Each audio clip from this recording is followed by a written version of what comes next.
Olá! No vídeo de hoje vamos ter a segunda parte da aula sobre Basidiomycota e vamos então concluir o estudo dos Basidiomycota. Então, nessa segundo vídeo, na segunda parte da aula, vamos estudar os basidiomas, a classificação, ciclo de vida da ferrugem, genética e evolução dos Basidiomycota. Os basidiomas, então, são as estruturas reprodutivas, que são muito importantes, né, dos Basidiomycota. Estes basidiomas, eles podem ser abertos ou fechados. Nos abertos, os basídios ficam expostos, os esporos ainda não estão maduros e os basídios já estão expostos, produzindo esses esporos. E eles formam aquela camada de basídios, né? No caso de um cogumelo, dos dois lados da lamela, que se chama himênio. Então, eles são chamados de himenomicetes. E o outro tipo de basidioma são os basidiomas fechados. No caso dos basidiomas fechados, o basidioma ele fica fechado até que os esporos estejam totalmente maduros, só aí que ele se rompe e já nem tem mais basídios. Quando ele se rompe, os basídios já se desmancharam porque já são só esporos maduros. Esses são os gasteromicetes. Gastero vem de estômago, de fechado. Então, uma foto de um exemplo de um gasteromicete, uma estrela da Terra, e um exemplo de um himenomicete, um cogumelo. E também tem um terceiro grupo que não produz basidiomas. Então, eles não são produzidos por carvões e ferrugens. Tem o grupo dos basidiomas abertos, dos basidiomas fechados e o grupo que não forma basidioma. Vamos agora ver com mais detalhe como são os basidiomas dos himenomicetes, daqueles que são abertos. Então vamos usar como exemplo os cogumelos, que tem, né, então várias partes. Então vamos conhecer melhor um basidioma de um cogumelo, como é que é. Então aqui nós temos um cogumelo que tem todas as partes, que é completo. Então esse basidioma ele tem um pílio, que se chama assim de chapéu, mas o nome técnico é pílio, e um estípite, que se chama de pé, né? Mais popularmente de pé, mas o nome técnico é estípite. Pílio e estípite, ou chapéu e pé. Nesse pílio tem a parte de cima, que é a superfície do pílio, que pode ter escamas, ou ter pelos, ou ser lisa, e a parte de baixo desse chapéu, desse pílio, que é a parte onde estão as lamelas, e nas lamelas está o himênio. Então essa parte aqui é o que a gente chama de himenóforo, que no caso é lamelar, com lamelas. E no estípite, no pé, tem um anel e uma volva. Então este aqui é um cogumelo completo que tem todas as partes. Pílio estípite, superfície do pílio com escamas, himenóforo lamelar, anel e volva. Né? Estípite com anel e volva. Bem, mas não são todos os cogumelos que têm todas essas partes. Agora nós vamos ver 4 formas diferentes, então, de cogumelos. Então, vamos começar pela D, porque é o mesmo que tem aqui. Então, este cogumelo da letra D, que um exemplo é este da foto, ele, quando é muito jovem, ele é todo fechadinho, assim, parece um ovinho pequeno. E ele é todo fechado por uma estrutura que se chama véu universal. Então, ele é todo fechadinho por esse véu universal. Aí ele vai crescendo aqui dentro e rompe esse véu universal. Quando ele rompe o véu universal, fica a volva e pode ficar aqui em cima escamas, que são restos deste véu universal que envolvia todo o cogumelo. Pode que não se formem as escamas, mas se ele tem véu universal, vai ter a volva quando ele já estiver maduro. porque aí ele rompe e fica o resto aqui que é a volva. Às vezes não ficam essas escamas ou fica. Mas este cogumelo, ele tem outra proteção. Além desse véu universal, quando ele é bem novinho, ele ainda tem um outro véu que protege só as lamelas, porque as lamelas são a parte mais importante, né? Aqui que é o que estão os basídeos formando os esporos. Então ele tem um outro véu que protege, que cobre as lamelas, que se chama véu parcial. Aí esse véu parcial, quando o cogumelo cresce mais um pouco, rompe esse véu parcial e o resto do véu parcial é o anel. Então este cogumelo aqui, este cogumelo vermelho, ele tem todas essas partes porque ele tem véu universal e véu parcial. Então quando ele está maduro, tem a volva e o anel e pode ter escamas. Então esse é o tipo D, que é o mesmo daqui. O cogumelo do tipo C, ele não tem véu universal, então ele nunca é um ovinho. O mais novinho que ele é um botão, assim. Ele tem só o véu parcial que cobre as lamelas e não tem véu universal. Então ele cresce, rompe esse véu parcial e vai ficar o anel. Então ele tem anel, mas não tem volva, porque ele tinha só o véu parcial e o anel é o resto do véu parcial. Aqui nós temos o vermelho e aqui o exemplo é o champignon. O champignon tem anel, mas não tem volva. Aqui no outro cogumelo do tipo B é parecido com o C, só que aqui ele não tem um véu parcial, são a borda aqui do píleo que se dobra e protege as lamelas. Aí quando ele cresce, ele rompe isso aqui e aí fica também um anel e às vezes ficam uns restinhos pendurados aqui no bordo do píleo, porque foi os bordos do píleo que se fecharam protegendo as lamelas quando é novo. Aí quando ele cresce, rompe e fica o anel também, o resultado final também é um anel e podem ficar uns restos aqui. A forma de proteção é diferente, mas o resultado final é anel nos dois. E esse aqui, o último da letra A, ele não tem nem véu universal, nem véu parcial, não tem proteção nenhuma. Então, mesmo quando ele é muito jovem, a gente olha assim embaixo e já vê as lamelas, porque não tem nenhuma proteção. As lamelas, se vê as lamelas desde o início, porque elas não estão protegidas por nenhum véu, né? E não tem nada protegendo as lamelas. Então, os cogumelos podem ser assim, ter volva e anel, só ter anel ou não ter, nem anel nem volva. Aqui nós temos uma foto. Então aqui nós temos bem novinho que ele está rompendo o véu universal, está arrebentando o véu universal. Este aqui, já arrebentou, né? Então já tem a volva aqui bem grandona e ele está rompendo o véu parcial, que está aqui cobrindo as lamelas. E este aqui já rompeu, então já tem o anel e a volva. Este aqui não forma aquelas escamas em cima, ele rompe, tudo fica aqui embaixo, né, formando a volva. Todo o resto do véu universal forma a volva. Esta é uma espécie, Amanita confer-phaloides, então não se tem certeza ainda, mas acreditamos que seja Amanita phaloides. E os basidiomas dos gasteromicetes? Os basidiomas daqueles que são fechados. Então, os gasteromicetes são os bola de terra, estrela da terra, fungos mal cheirosos, ninho de pássaro.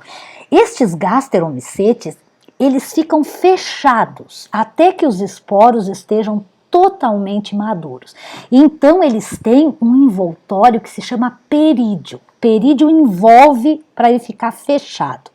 E esse perídio, ele é dividido em são duas camadas, é o exoperídio e o endoperídio.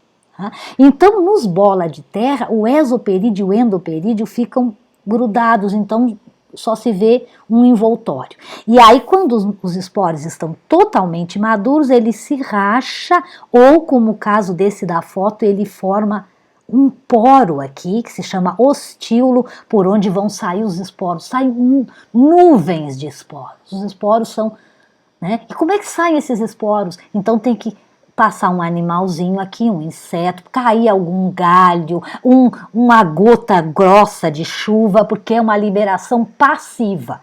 Então alguma coisa tem que cair aí para que saia uma nuvem de esporos.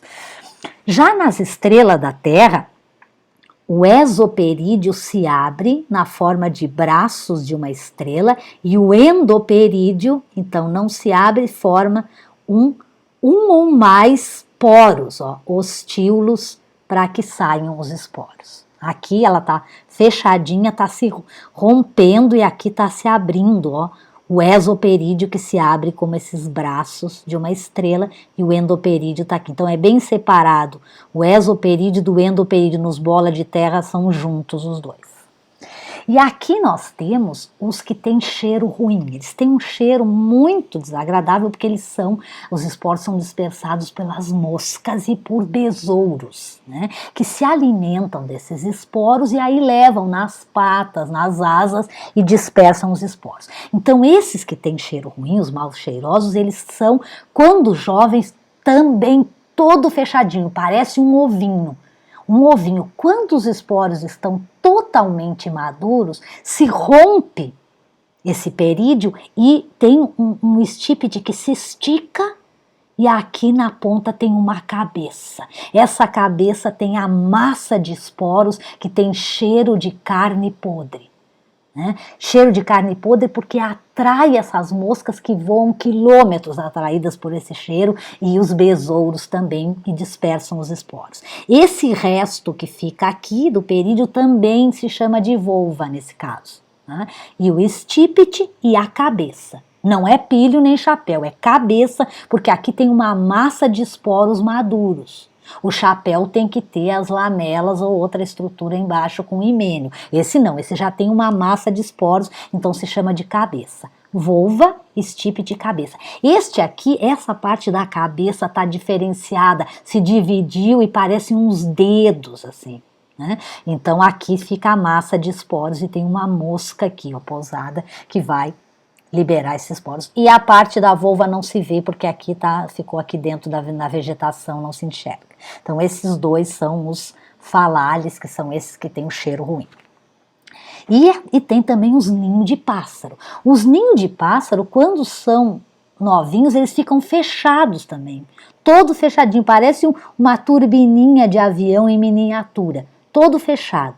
Aí, quando ele se rompe, o exoperídeo se abre e dentro tem vários pacotinhos de esporos que se chamam peridíolos. Então não tem uma coisa única aqui. Tem vários pacotinhos de esporos, são os peridíolos. E olhando de cima parecem umas moedinhas, uns ovinhos. Por isso que se chama ninho de pássaro. E por que eles formam assim esses peridíolos? Porque esses aqui são dispersados pela água. A água entra aqui dentro dessa estrutura e arranca esses peridíolos, essas moedinhas. E elas vão então pela água, vão sendo levadas pela água e quando encontram assim um obstáculo, uma coisa, né, então elas se rompem e liberam os esporos. Tá? Então é uma outra forma de dispersão que é pela água.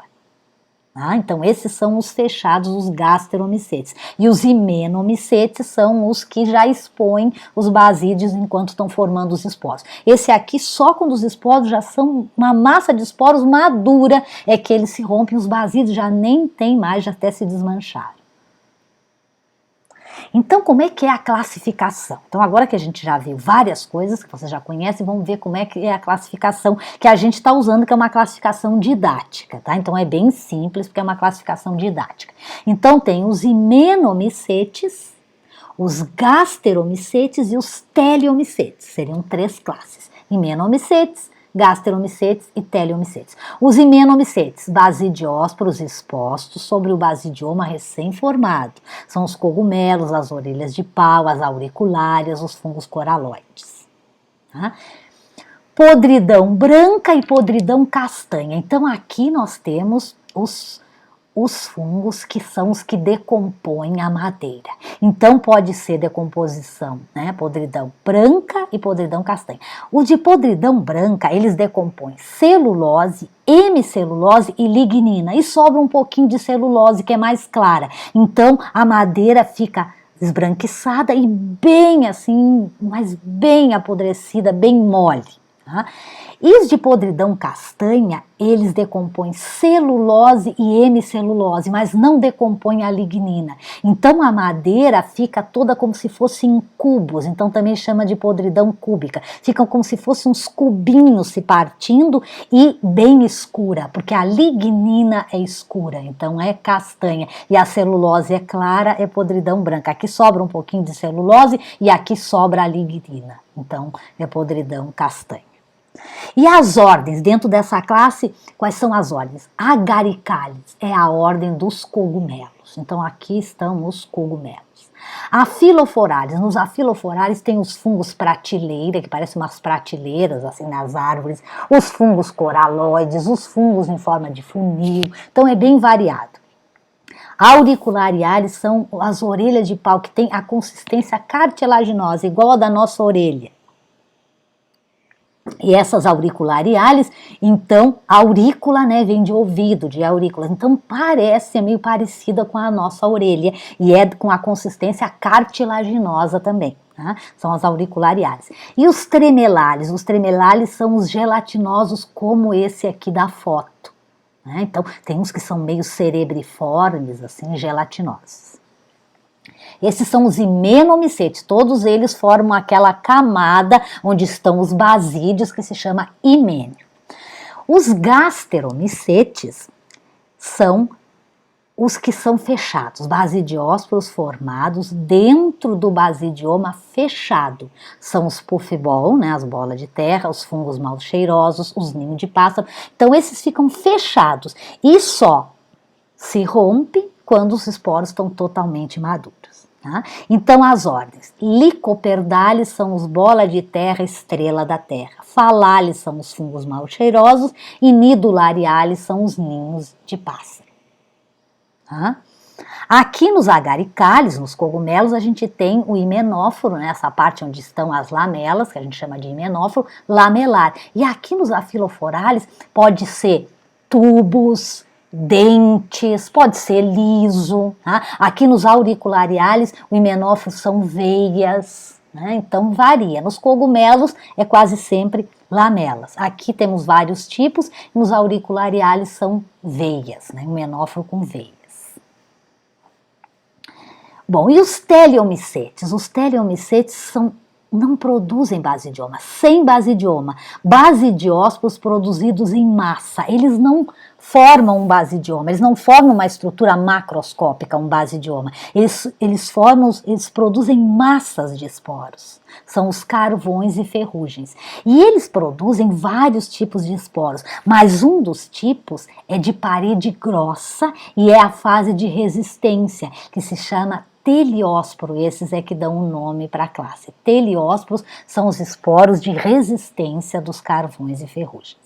E tem duas ordens, uredinales, que são as ferrugens, e ustilaginales, que são os carvões. Agora nós vamos ver como é que é o ciclo de vida de uma ferrugem, para ter uma ideia de como é, né? Porque, na verdade, a gente está se detendo mais nos que não são carvões e ferrugens, nos que formam basidioma. Mas temos que ver alguma coisa também, então, dos carvões e ferrugens. Então, como exemplo, vamos ver o ciclo de vida da Puccinia graminis uredinalis, que é a ferrugem do trigo. A Puccinia graminis tem uma importância econômica muito grande, porque é uma ferrugem que ataca, né, o trigo, e o trigo tem muita importância econômica. Todos os países têm, né, o pão na sua alimentação e usam muito trigo. Então esse fungo causou prejuízo econômico muito grande, a Puccinia graminis. Então se conhece muito bem o ciclo da Puccinia graminis.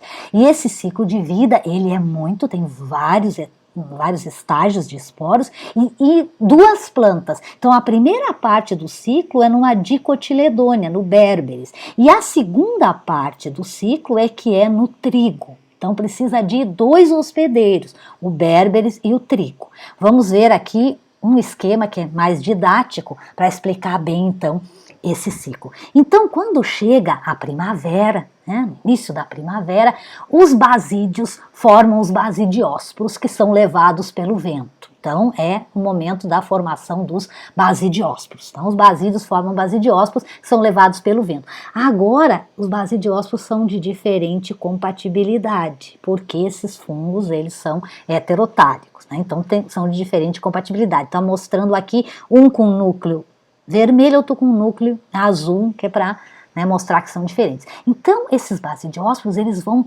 cair, tem que encontrar essas plantas de berberis. Aí eles vão cair nas folhas ali do berberis e vão germinar e vão formar um micélio ali nas folhas do berberis. E aí, logo em seguida, eles formam essas estruturas que se chamam espermogônios. É uma estrutura de reprodução. O espermogônio vai ter hifas receptivas, que corresponde ao feminino, e espermáceos, que corresponde ao masculino. Então, o espermáceo azul não vai poder fecundar a hifa receptiva dele mesmo. Tem que ser a do outro que tem a hifa receptiva com o núcleo vermelho. Então vai ter que trocar, né? Vai ser uma fecundação cruzada, que esse espermáceo vem para cá e esse para lá. Tá? Então vai ocorrer o quê? Vai ocorrer uma plasmogamia, por enquanto só uma plasmogamia. Aí ocorre a plasmogamia e aí ficam com núcleos, 2 núcleos por célula, os 2 diferentes, um azul e um vermelho. Quando ocorre essa plasmogamia, na parte de baixo da mesma folha vai se formar uma outra estrutura, que se chama exídio. Essa estrutura é só para formar esporos, que são os exidiósporos. Esses esporos, eles têm 2 núcleos, porque teve só plasmogamia por enquanto. Então os exidiósporos têm um núcleo azul e um vermelho. Tá? E esses exidiósporos, que são N mais N, vão ser levados pelo vento. Eles têm que encontrar as plantas do trigo. Então isso aqui ocorreu no berberis e esses esporos são levados pelo vento e tem que encontrar as plantas de trigo. Quando eles encontram as plantas de trigo, esse esporinho que tem 2 núcleos, ele germina e forma um micélio que também é N mais N. E esse micélio em seguida vai formar uma outra estrutura que se chama urédio ou uredo. E esse aqui vai formar as uredósporas, os uredósporos. Aqui está em espanhol, por isso que está no feminino. Uredósporos. Esses uredósporos, eles vão conseguir entrar, são levados pelo vento e eles conseguem entrar, contaminar outras plantas de trigo. Então aqui é como se fosse uma reprodução assexual. É nessa fase aqui que ele se espalha por toda a plantação. E esses esporos, essa estrutura aqui com esses esporos é da cor ferrugem. Por isso que se chama ferrugem do trigo, porque é da cor ferrugem. Fica como se fosse umas pustulinhas assim nas folhas de cor ferrugem. São essas, eles levantaram algumas células aqui da epiderme da planta e formam os esporos aqui dentro, abrigados aqui nessa estrutura. Tá? Então se espalha para a plantação toda, essa é a parte de disseminação da doença, né? Que seria uma reprodução assexual. Ele vai entrando em outras plantas e produzindo mais desses uredósporos.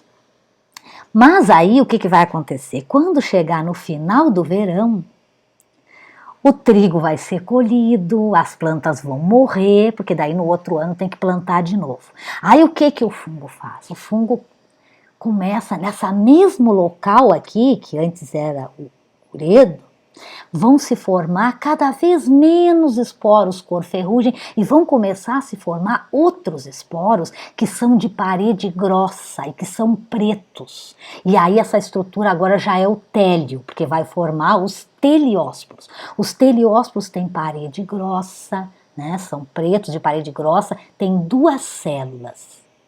Cada teleósporo tem 2 células. E aqui ocorre a cariogamia. Aí fica um teleósporo, tem 2 células, cada uma com um núcleo 2N.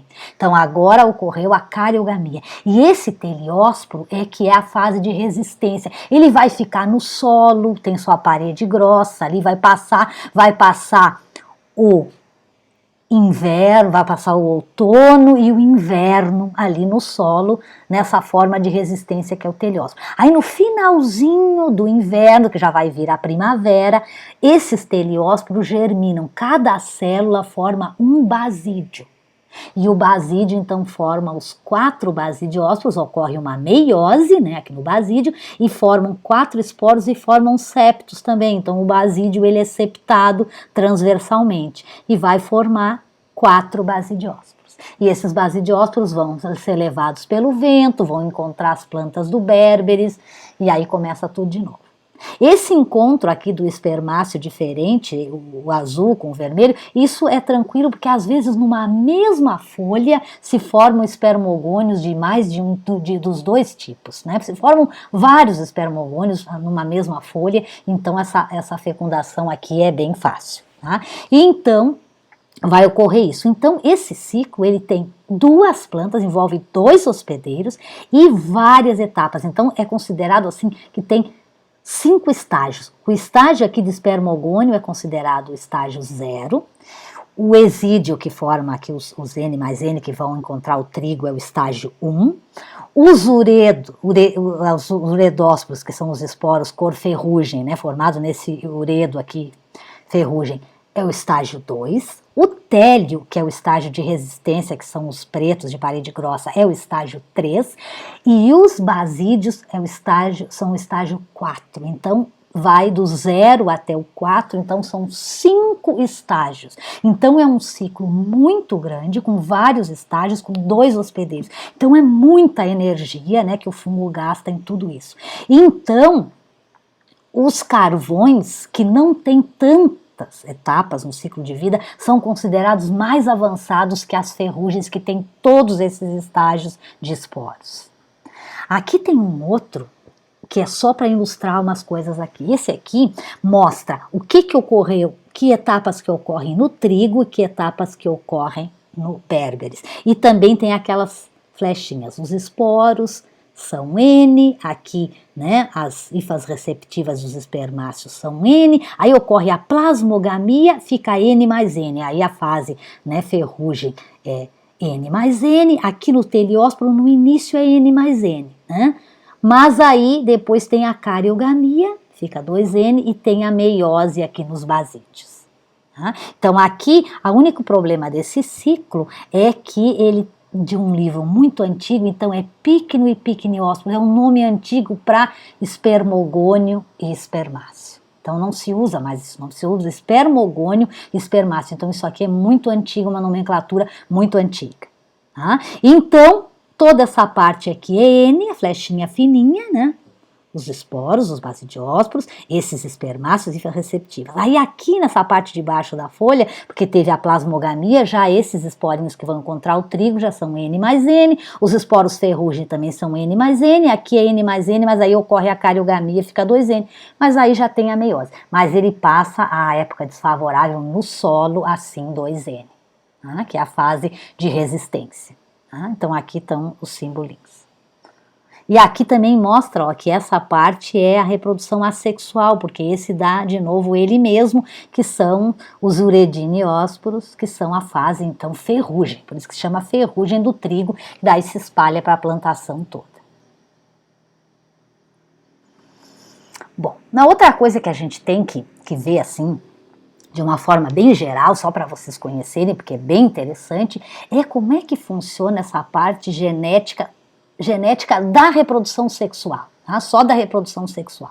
Então, em todos os basidiomicota, menos os carvões e ferrugem, porque os carvões e ferrugem só tem 2, é o mais e o menos, tá? Que a gente viu ali, azul e vermelho.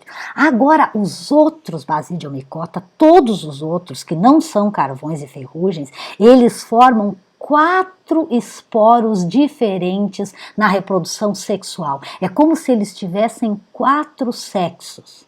Por que isso? Porque são dois genes que tratam da compatibilidade sexual, o gene A e o gene B. Então, o A e o B. Então, aqui tem uma tabelinha mostrando as possibilidades dentro de um único indivíduo. Então, a gente tem, por exemplo, o esporo que for A1B1, tem o esporo que é A1B2, o esporo que é A2B1 e o esporo que é A2B2. Então, essas são os possíveis diferentes esporinhos em um mesmo indivíduo. Mas aí o que vai acontecer? Só vai se unir, só vai ser positivo o cruzamento se os dois genes forem diferentes. Então aqui A1B1, A1B1, negativo. Aqui A1B1 por A1B2, o B é diferente, ó, B1, B2, mas o A é igual, dá negativo. Aqui o A é diferente, mas o B é igual, dá negativo. Aqui, diferente, ó, A1B1, A2B2, positivo. Aqui também é positivo, ó, A1B2, A2B1. Positivo, porque os dois são diferentes. A2B1, A1B2. Os dois são diferentes, positivo. A2B2, A1B1, positivo. Então, neste caso aqui, só 25% dos cruzamentos são positivos. Os outros 75% são negativos. E quando só tem um gene, como é o caso dos ascomicota e dos carvões de ferrugem, só tem um gene, só o gene A, então 50% é positivo, porque 1 não se unem e 2 não se unem, mas o 1 e o 2 se unem. Então é 50%, que é a probabilidade do sexo masculino e feminino, é de 50%. Mas aqui, como são 4 diferentes, é só 25% de cruzamentos positivos. Então você poderia pensar, mas isso é ruim para a espécie, porque se tivesse só um gene, teria metade dos cruzamentos positivos. Mas aqui são 2 genes e aí só tem 25%. Mas o que acontece? Isso aqui é os cruzamentos de um indivíduo. Na população, esses genes aqui, o A1, o gene A, ele pode ser A1, A2, A3, A4, A5, A10, A20, N possibilidades. A mesma coisa o B. Então, numa população, a grande maioria dos cruzamentos são positivos, que dificilmente se encontram 2 que têm o mesmo, né, um dos alelos iguais. Tá? Então, a gente tem alelos múltiplos. Então, é mais complicado porque são 2 genes que estão envolvidos na reprodução. Mas não tem problema, né, nenhum para o organismo, para esses organismos, porque eles têm alelos múltiplos. São múltiplas possibilidades para o gene A e múltiplas possibilidades para o gene B. Então, é muito sucesso na população, quase todos os cruzamentos são positivos. E uma última coisa que a gente tem que dar uma olhada é com relação à evolução.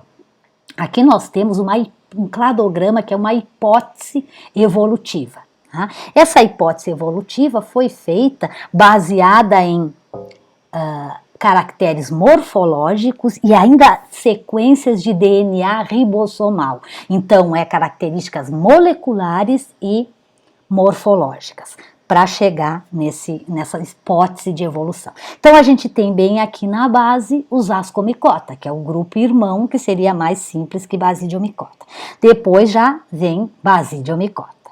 Aí, o basidiomicota, o clado é dividido em 3 clados. Então, a gente tem Urediniomycetes,